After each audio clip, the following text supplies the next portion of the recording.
별이 빛나는 밤에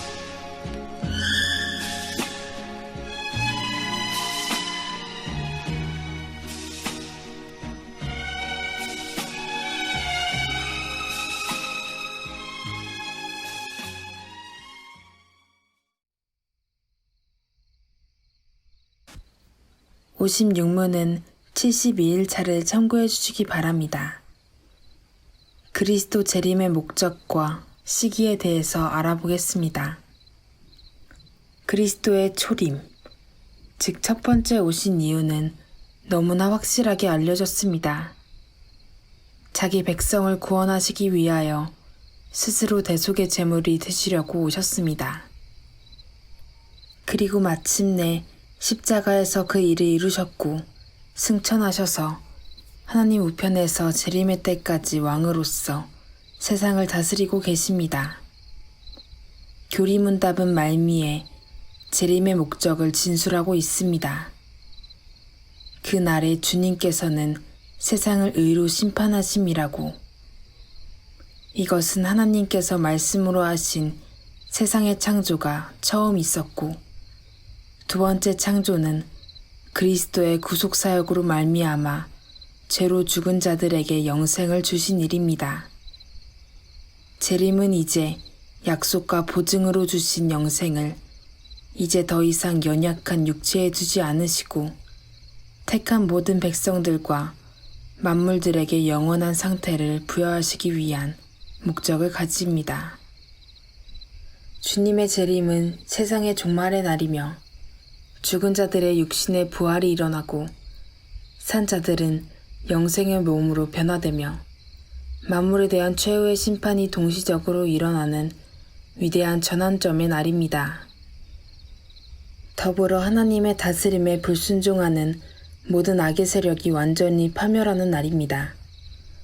이러한 시기나 일어날 일들과 관련하여 천년왕국설에 대한 견해들이 고대로부터 교회 안에 혼돈을 일으키며 자라났습니다. 그리고 지금까지 다양한 부류들로 남아 있습니다. 많은 논점들이 있지만 우리는 이러한 사건들이 동시적, 즉 천년왕국설은 잘못된 주장이라는 간략한 결론만을 말씀드리고 넘어가도록 하겠습니다. 다만 그리스도의 재림이 언제 이루어지는가에 대한 물음에 대해서 잠시 생각해 보려 합니다. 대다수 신자들은 그 대답을 알고 있음에도 호기심과 의문을 갖게 됩니다. 그래서 모든 시대에 이단들이 이 틈을 이용해서 신자들을 자주 미혹시켜 왔습니다. 그러나 성경은 너무나 명백하게 말하고 있습니다. 주님께서 말씀하셨고 사도들도 동일하게 따랐습니다. 복음서 기자들은 그 날과 그때는 아무도 모르나니 하늘에 있는 천사들도 아들도 모르고 아버지만 아시느니라는 주님의 말씀을 마태복음 24장 36절과 마가복음 13장 32절에 동일하게 기록하고 있습니다. 사도들도 역시 같은 맥락에서 사도행전 1장 7절 때와 기한은 아버지께서 자기의 권한에 두셨다. 데살로니가전서 5장 2절, 베드로후서 3장 10절, 요한계시록 3장 3절에 주의 날이 밤에 도적같이 이르리라는 말씀으로 종말의 때를 궁금해하는 사람들에게 너희는 알지 못한다라고 분명하게 못 박아둡니다. 이렇게 주님의 재림의 시기는 천사들도 모르고 아들도 인성적으로는 모를 만큼 비밀에 붙여졌다고 말하고 있음에도 그 날에 대한 인간의 호기심은 그칠 줄 모르며 반복되고 재현되고 있는 것은 하나님의 뜻에 대한 불순종이며 전능하신 하나님의 내밀한 생각을 엿보고자 하는 망령된 죄가 되는 것입니다. 이러한 부작용들이 일어나게 됨에도 불구하고 하나님께서 그 날과 시를 밝히지 않으신 이유는 무엇일까요? 주님께서 이와 같은 말씀을 하신 후에 비유로 하신 말씀들 대부분은 이 땅의 삶에서 하나님의 말씀을 따라 사는 일에 있어서 최소한의 방종도 허용하지 않으시려는 데 있습니다. 마가는 종에게 할 일을 맡겨두고 멀리 타국으로 떠나는 주인의 비유를 말했습니다. 마태는 대홍수가 있었던 노아 시대를 말합니다.